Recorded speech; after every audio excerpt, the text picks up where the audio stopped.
Anyone who has been following Tom Cruise's career for 30 years, which is probably most people on planet Earth, will know that, there is not a more dedicated actor to what he does. And I got to experience that firsthand in terms of not just as a dramatic actor, but also in terms of as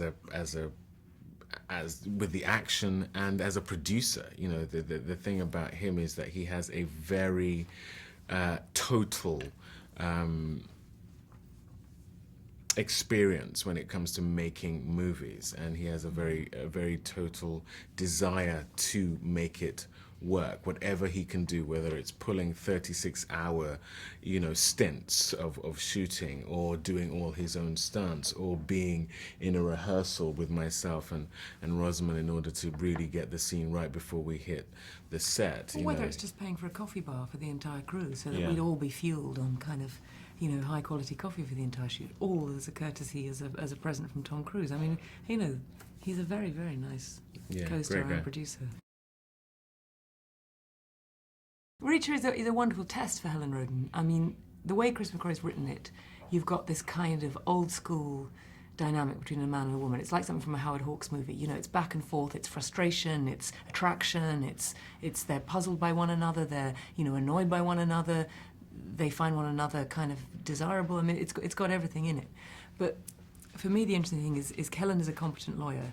Jack Reacher has a brilliant mind, and Helen is never going to be that good on her best day, and that drives her mad. It's like she's good at maths, and then she meets a mathematician, and it's when you kind of face what you're not, and it kind of makes you just want to be so much better. So you feel at the end of this movie, it's very nice actually, because Chris McQuarrie's given us the opportunity at the end of the movie, after Helen has kind of been to hell and back, to actually show her kind of getting her mettle back. Reacher has left town, she's got the case to wrap up, and you suddenly see this woman and you know that she's going to make a good job of it. She's become a better lawyer through her encounter with Reacher.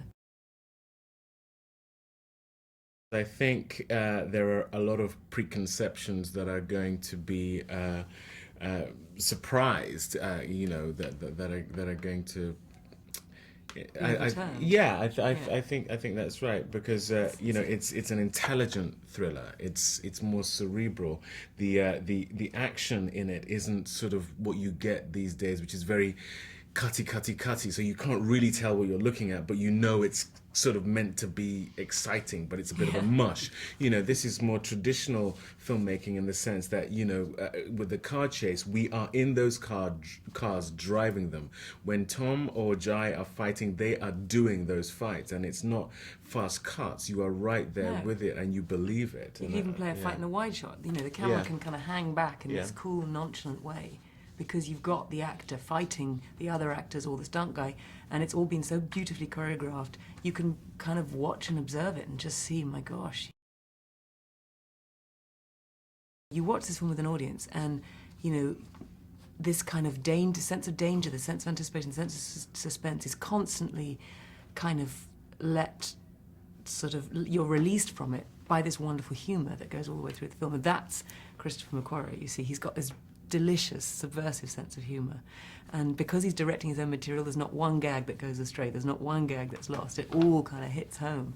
And, you start to get into it, and you start to just, a lot of it's character-based, and it's to do with, characters also being kind of disturbed or puzzled by Jack Reacher, or Jack Reacher just kind of doing things in his own novel, extraordinary way. And I think, you get the sort of improvisational notion of these scenes, you've got the kind of Chris's humour that's written into the dialogue, and you've got Tom's own sense of humour comes through in this movie, I think.